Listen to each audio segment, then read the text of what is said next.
Hi students, welcome in the online classes of DAV School. As you know, in the class 8 G Science, we are on the revision of chapter first.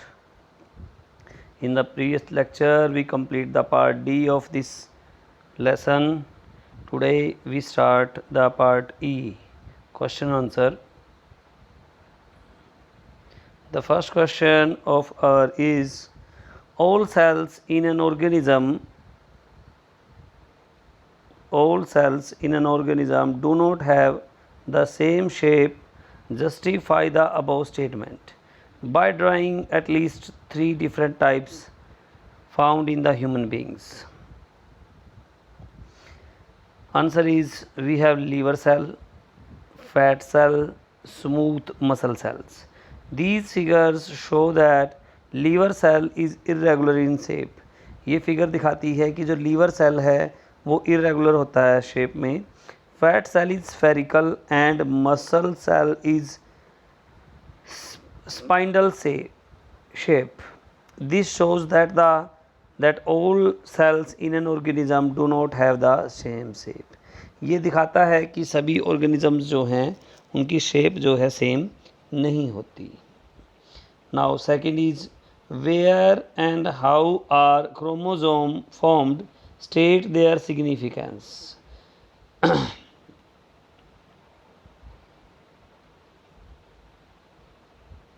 Chromosomes are formed in the nucleus during cell division. कहाँ पे formed होते हैं?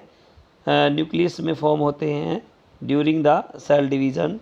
When the cell is ready to divide, cell जब divide होने को ready होता है, the chromatin the nucleus condense to form thicker thread like chromosome.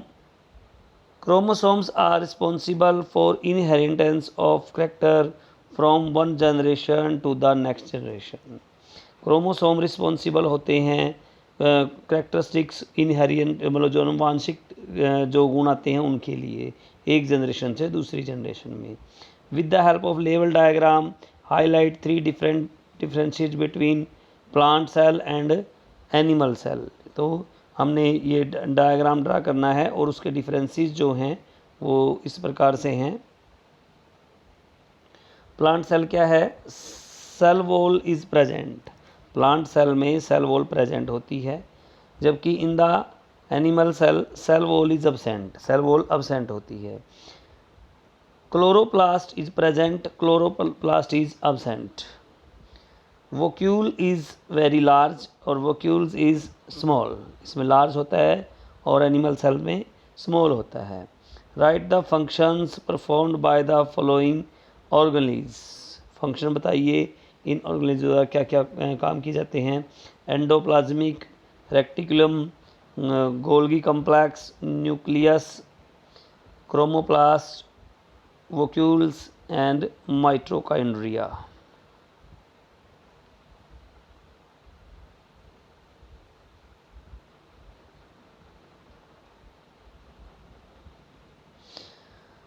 और आंसर इज़ ए जो है वो ट्रांसपोर्ट ऑफ सब्सटेंस करेगा. क्या करता है? Transport of substance.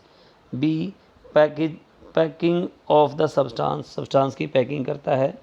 Controlling the functions को कंट्रोल करता है of a cell. Imparting colour to flower and fruit. Flower और फ्रूट्स को कलर देता है. ई जो है वो स्टोरेज और एफ रेस्पिरेशन में हेल्प करता है. The cell membrane is very important component of a cell.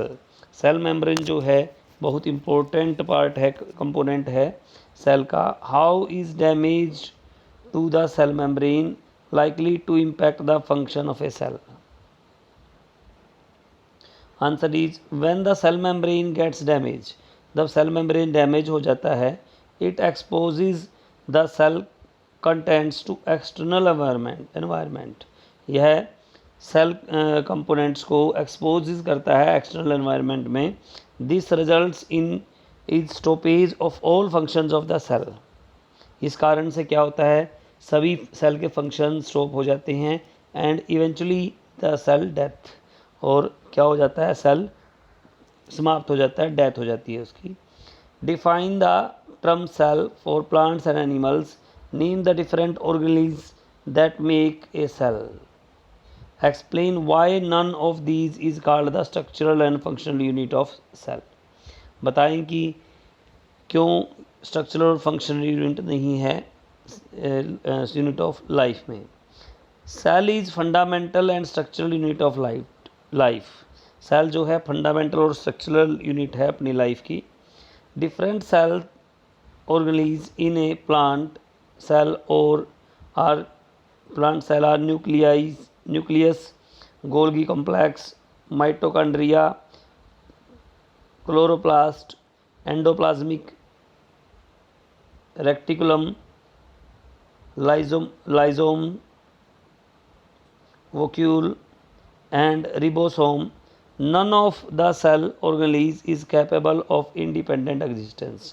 कोई भी सेल ऑर्गेनली जो है वो अलग से इंडिपेंडेंटली एग्जिस्टेंस नहीं है किसी की भी। So they are not called the structural and functional unit of life, इसलिए उनको अलग तरह से स्ट्रक्चरल और फंडामेंटल फंक्शनल यूनिट नहीं कहा जा सकता। ओके, आज हमारा ये चैप्टर की रिवीजन कंप्लीट हो गई है। Okay, thank you so much.